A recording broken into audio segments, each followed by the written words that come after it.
You see, when you fall in love with someone, there is an opportunity to grow further while you're in love, not when you're out of love.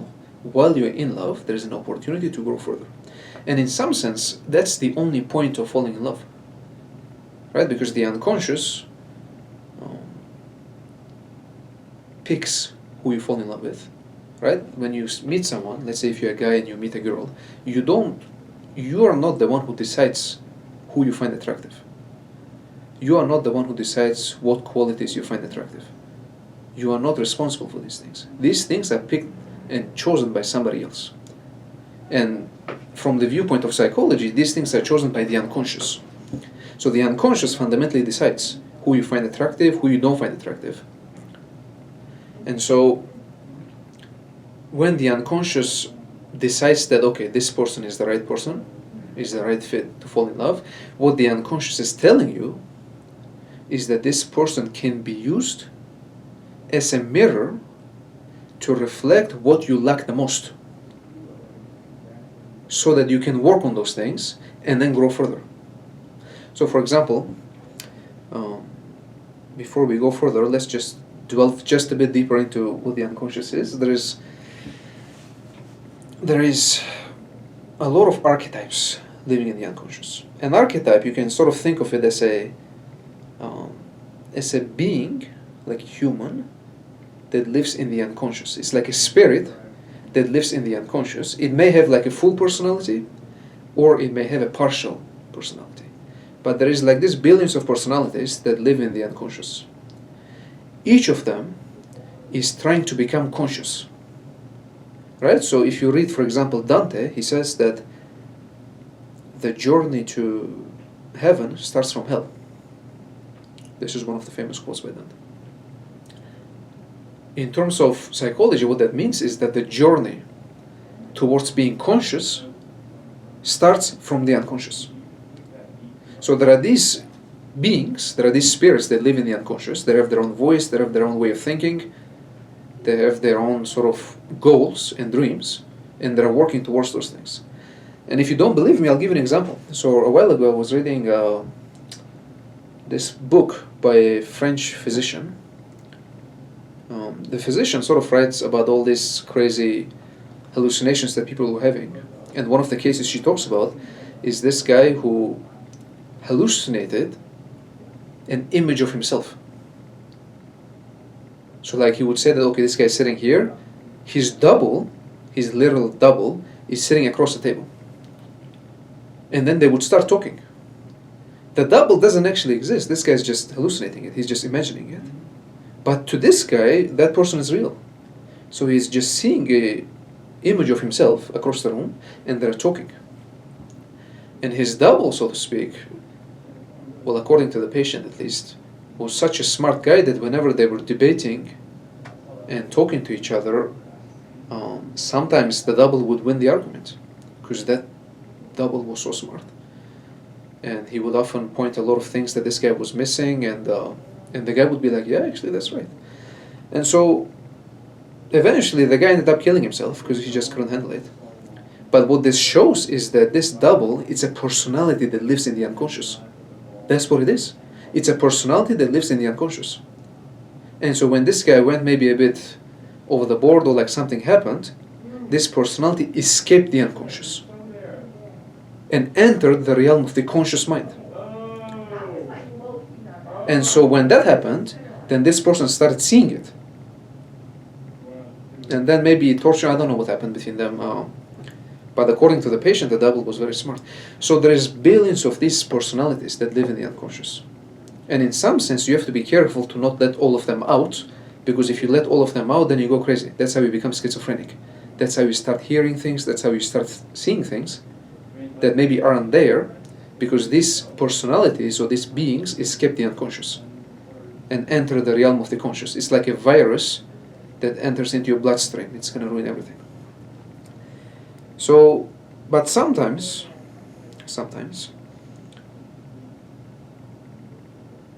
these personalities can actually help you. These spirits that live in the unconscious, they actually can help you. And I'm not using spirits in a religious sense. I'm using it sort of as a personality. Whenever I say spirit, just think of it as a personality. It's a personality that lives in the unconscious. And so when you fall in love, this is fundamentally what's happening. When you fall in love, the unconscious picks a good model for who you should fall in love with. And the way it picks it is that there is a certain personality in the unconscious, there's a certain being, there's a certain personality in the unconscious that's dead. It's dead and it's trying to become alive. It's trying to become part of your personality. And so this personality from the unconscious, in coordination with the unconscious in general, this personality gets projected into your lover. Right? Because your lover is chosen by the unconscious. You don't decide who you fall in love with. You don't.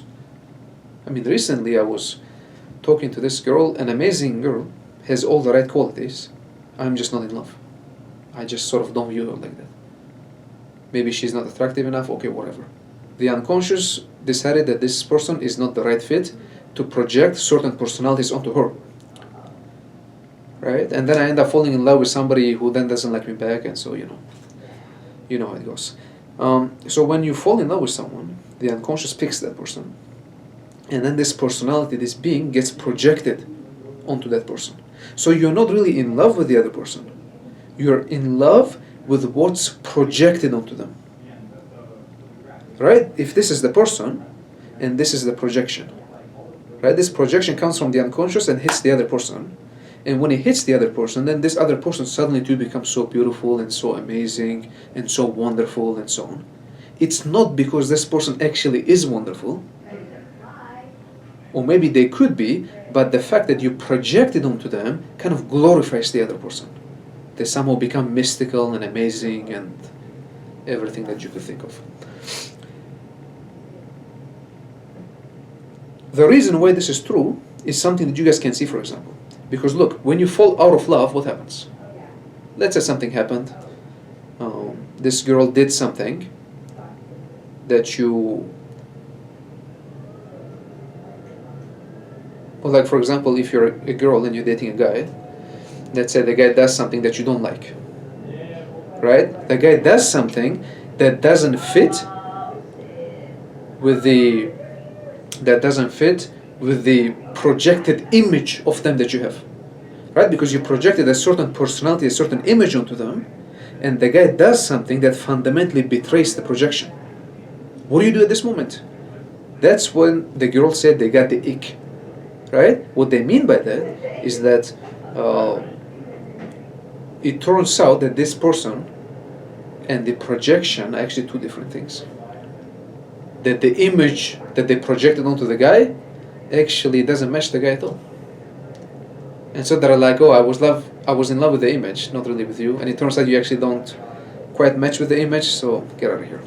And so when that happens, and the projection breaks, after a while it's gonna hurt, but once you healed and everything, you're gonna look at that person and say, well, how the hell was I in love with such a person?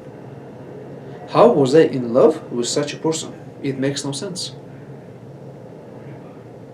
Right? What that means, what that fundamentally shows you, is that you were actually never in love with the other person. My friend, you were never in love with the other person. What you were in love with is a certain projection, is a certain image that you projected onto them that glorified the other person.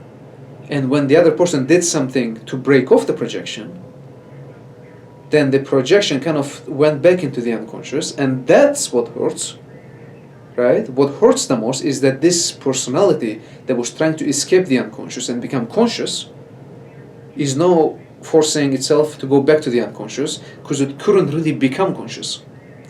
Because this partner, or this lover of yours, kind of broke the projection completely. They did something that broke the projections, and so that's what hurts the most. That's why breakups hurt. And once the projection, the personality, goes back into the unconscious, that's when you're healed. And that's when you start looking at how ordinary and basic that person actually was. And then you're like, well, how the hell did I even in love with this? Was I in love with this person? Right? So this is the image that you need to keep in mind. That you're not really in love with the other person, You're in love with a certain personality and image that you projected onto them. And here is the task that you have. So fundamentally, you have to understand that whenever you fall in love, whenever, not even just falling in love, whenever the unconscious gives you something, like a certain energy, like love or something like this, it always comes with a task. The unconscious always gives you tasks to help you develop further. You see, the role of the unconscious is to develop a personality as much as is possible, and it will always give you tasks to do that, assignments. And you shouldn't ignore these assignments, otherwise you're gonna run into a dead end and you will never grow, right? For example, you see some guys who are like 40 years old, but then their personality is not developed at all. Like they have the personality of a 13-year-old. That means that they've been ignoring the assignments from the unconscious for decades. They never developed themselves. So don't be like one of these people. Anyway, this being, this personality, is trying to become conscious. Is trying to become part of your personality. So it projects itself onto the person that you love, and here's your assignment. You need to stop and reflect. What is it about the other person that you actually love, right? Like how do you integrate this personality into your own personality, right? There is this like personality from the unconscious that you're not conscious of. That's not part of you. It's trying to become part of you, but it's not part of you yet, and it gets projected onto the other person. Question is, how do you integrate that personality as part of yourself? How do you do it? And there is no answer for it. I mean, there is no obvious answer, at least. But what I can say is that, and this is something that I'm doing myself as we speak, and I will update you guys how it goes. What you can do is you should look at your partner and ask yourself, what is it about them that you actually like? Like, what the hell do you actually like about them? Do you like the fact that they're generous? Do you like the fact that they're kind? Do you like the fact that they're funny? Do you like the fact that they're rich? Fundamentally, what do you actually like about them? And in my view, whatever qualities they have that you're in love with, you actually lack those qualities yourself. And what your unconscious is telling you is using your partner, what your unconscious is doing is using your partner as a mirror to let you know what qualities you are lacking and which holes you need to fill in the department of your personality. You know what I'm saying? Like your unconscious is telling you that, hey, you're lacking this quality, this quality, this quality, and that quality. And unconsciously, you actually want to have these qualities. That's why you're in love with someone who has these qualities. So your partner is like a mirror. It's telling you what you're lacking. So for example, if you like the fact that your boyfriend is very gentle with you, then it could be the case that you're not gentle with yourself at all. Or that other people have not been gentle with you at all. It could be the case. Now, I mean, these are the questions you have to ask yourself. I'm not going to tell you. I don't know the answer, but these are the things you have to ask yourself.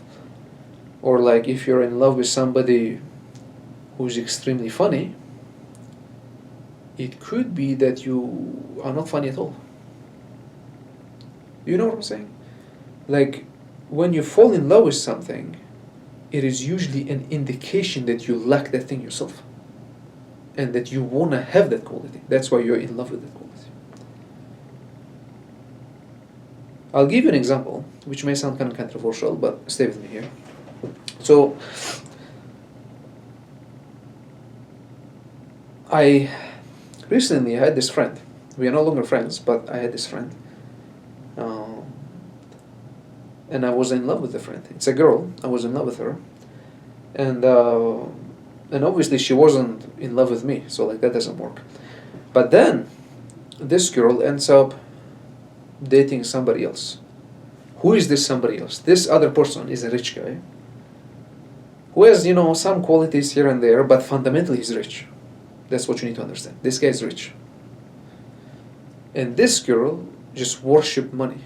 She worshipped money like there's no tomorrow. Like she just loves money. And when I was talking to her early on, she sort of liked the fact that this guy has money. And that was kind of the foundation of everything. She wasn't in love with him for like months, and then at some point she convinced herself that this guy is dateable and that she should date him because he has money and whatever. So like, she maybe likes him, but fundamentally the foundation is that he has a lot of money. So that's sort of the foundation. In my view, if this girl actually ends up being more successful than him, if this girl ends up having more money than him, then this girl will fall out of love. That's my prediction. Right? Because she likes what she doesn't have. She likes the fact that he can take care of her, that he has a lot of money he can spend, whatever. But the moment, right, and maybe she likes other qualities too, but this is sort of like the foundational thing. And the moment she becomes more successful than him, then that means that she integrated that quality of having money and being successful and taking care of herself. She integrated that. And so she falls out of love. The task of love is complete. She has grown to the level that the unconscious wanted her to grow. And so she falls out of love. That's my prediction. Right? You usually fall in love with qualities that you're lacking yourself. That's why when you fall in love with someone, it's like a mirror. It's a mirror. It's telling you what qualities you lack. And you can use that mirror to develop further. Right? So whenever you make a list of like, okay, I lack this quality, and this quality about my partner, and then you come to find out that, you kind of lack these qualities yourself, then your task now is to actually try to develop these qualities. You see, personality is something that can be developed, and it should be developed.